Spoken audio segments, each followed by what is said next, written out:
Alright boys, here today, yes, we do have the collaboration notes, we have everything here.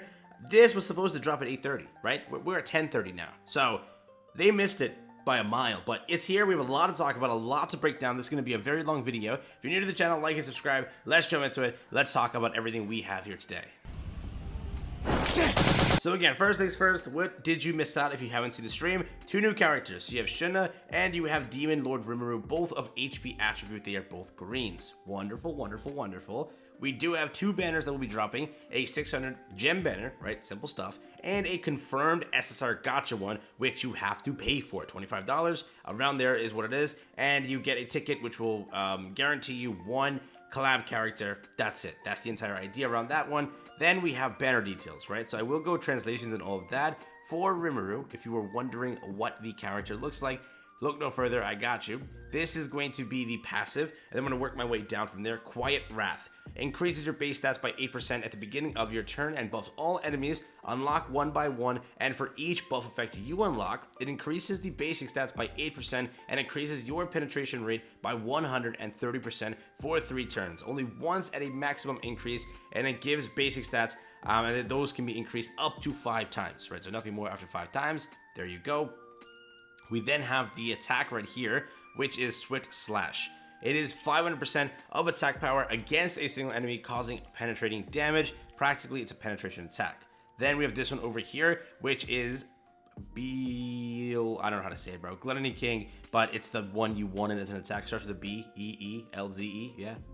I don't know. I'm gonna try it. Inflicts 280% of attack power on all enemies and infects them for 2 turns. Infection disables all recovery related abilities. We then have the ultimate, which is an Abyss ultimate. It's crazy. It inflicts 300% of attack damage to all enemies and grants you a depth effect and a reduction of 50% of damage taken for 2 turns, additional damage of 30% because of Abyss effect. When you 6/6 this character, it will change to 450%, then 50% reduction, then it goes to 60% with the Abyss. It will double from 30 that it was at base level. So basic stuff there. If you're wondering about the ultimate though, don't look any further. You got this. It also is very nice. I like how they did it.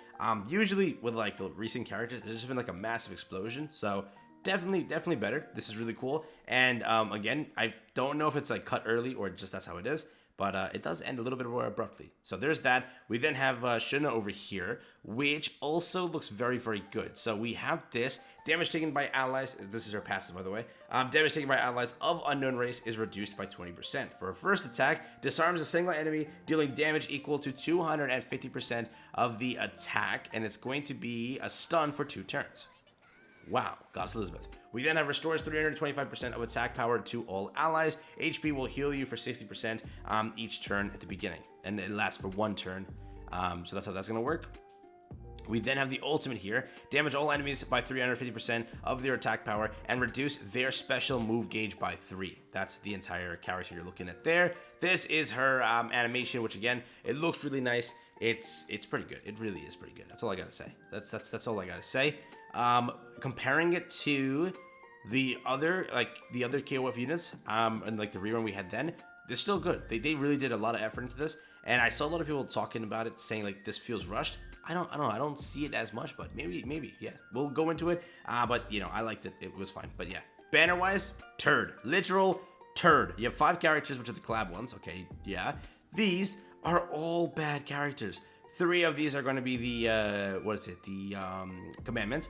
Then these 3 are going to be the sins. Then you have Lilia just thrown on there. And then 5 other collab characters. Again, nothing too special. And there is no boosted rate for these other 3. It is just going to be these 2 on the base rate up, which is 0.5. That is how it's going to go. Nothing special at all with this. The guaranteed characters will be all 5, and you can't pick them. You just have to wish that you get one of the old ones. So no rate up on those. The rest of the banner's turd. A big L today with the banner, but you know, other than that, it's again a good collaboration. There are good characters. We do have added engraving finally for these characters, which are Milim, Benimaru, Shuna. They all will have it, and then Limuru Tempest, which I'm guessing is both. All Rimurus should have it, right? Yeah, that's how it's gonna go. They also added them to the coin shop. You can go buy them for three collaboration coins. They added this, which is the sacred objects. I read those, and I think I have them translated also for you here today. Let me see if I can find it. Yeah, this is it. So we have the first one being Frost Sword, and this is going to be for Limuru Tempest. Yes, that's the translation of what it comes out to be. Every time your HP decreases by 4%, your attack-related abilities increase by 1%. We then have Milim, which is going to be each time you use a skill, move, or rank up, you increase your special move gauge by 1. You will be given a maximum of 5 effects that increase your critical probability and critical damage by 10% for 3 turns. Restores 30% of your maximum HP each time you reach 5 or more gauges. You then have Benimaru, which is attacking an enemy with a debuff effect, increases attack-related abilities by 20% and heals 25% of the damage done. For Demon King Rimuru, increases your penetration rate by 80%. Literally busted. For Shuna, when you use a recovery skill, it cancels one debuff effect on allies and grants an effect that increases the penetration rate by 20% for 2 turns. Pretty solid on the new ones. Milim really looks good, and then Benimaru is alright. I think the other Rimuru is a turd relic, in my opinion. We also have this, which is the other materials that you will be picking up for this. They also added a title for Tempest, which you can actually obtain. So, not bad. We have this diamond stuff, which we don't care about. The bundles you can go and buy. This is also there if you want to go and buy for relics. We also have pack shop renewal that's there. Change how to open the treasure chest. We have all this stuff over here, which is the change of the purchases, which we don't really care about right now. This also changed the design of Patrol Corps and made it a little bit better. Yeah. It looks the same, just a little redesign. Then we have this added the function to the friendship matches where you can spectate, which again, this is leading into tournament systems coming soon. Be ready for that. Probably anniversary time, you might see the tournament system announced. So be prepared. We do have the costumes over here for Rimuru. This is Demon Lord Rimuru. Yes. Yes, that's what this is for. Yes. Great stuff. I think that these costumes weren't the best.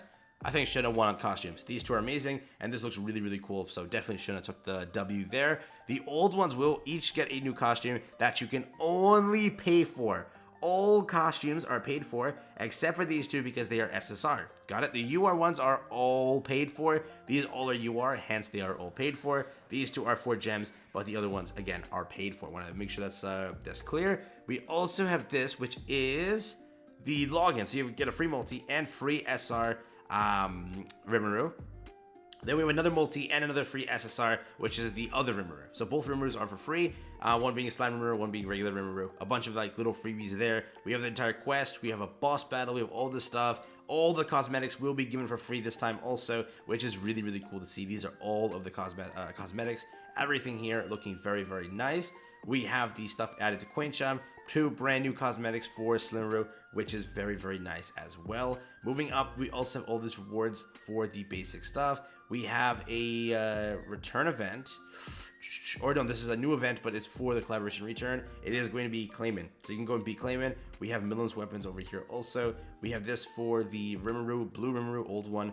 We have all that stuff over here, which looks pretty nice. Yeah. I think that's old Rimuru, right? Yeah. Then we move up, we have the production material, which again, basic stuff. You get these chests, you can make one for your characters. We have the collaboration acquisition location, which we don't really care about, doesn't matter.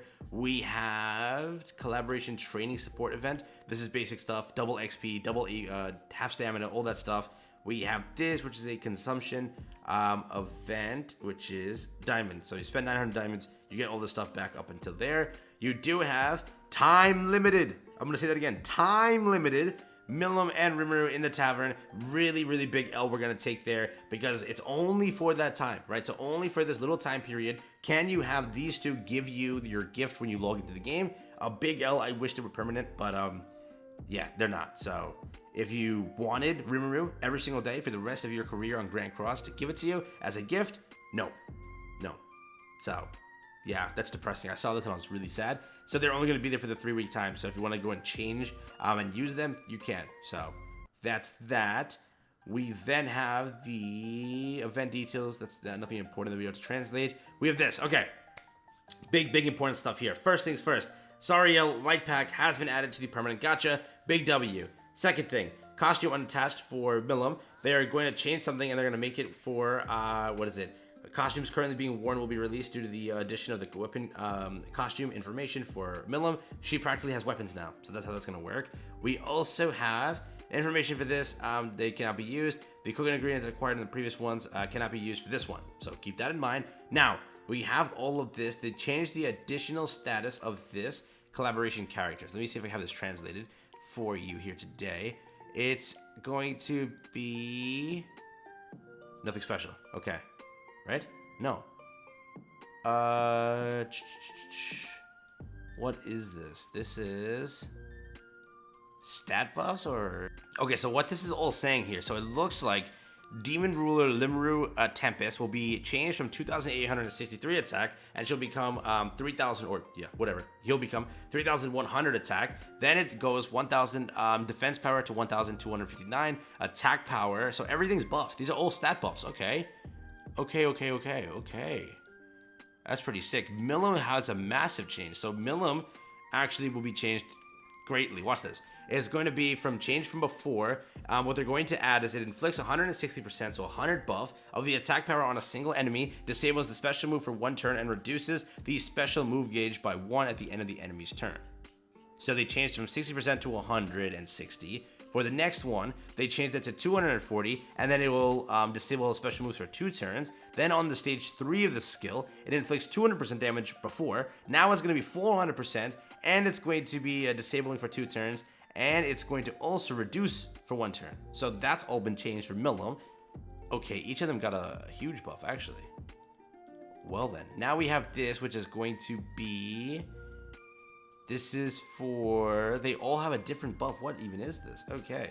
Then we also have Rimuru Tempest that got changed after the change. So before it takes a stance and negates the debuff effect for 1 turn and recovers 20% of HP that occurred in the beginning of the next turn. Now it's going to be take a stance and negate the debuff effect for 1 turn, provoking the enemy and recovering 20% of that HP that occurred in the beginning of the next turn. Looks like that's what changed.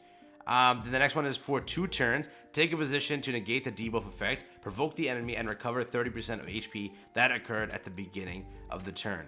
So yeah, Rimuru didn't get much of a change, but Milim got some decent changes, and it doesn't look like Benimaru got too much, just basic stats, right? It looks like only basic stats got buffed here.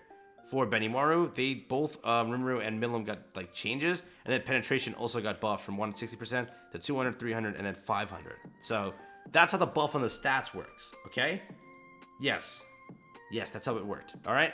That's what I got for you here today. A long video. This is literally 13 minutes long. I'll cut it down a little bit. But yeah, let me know what you think about this. That's everything I wanted to bring to you here today. If I didn't properly show something, I'll try to get it even better translated and show it to you at a different point. But this is what I got for you here today. Thank you for watching. Peace out, everyone. Enjoy. I will catch you guys in the next one. Have fun and stay safe.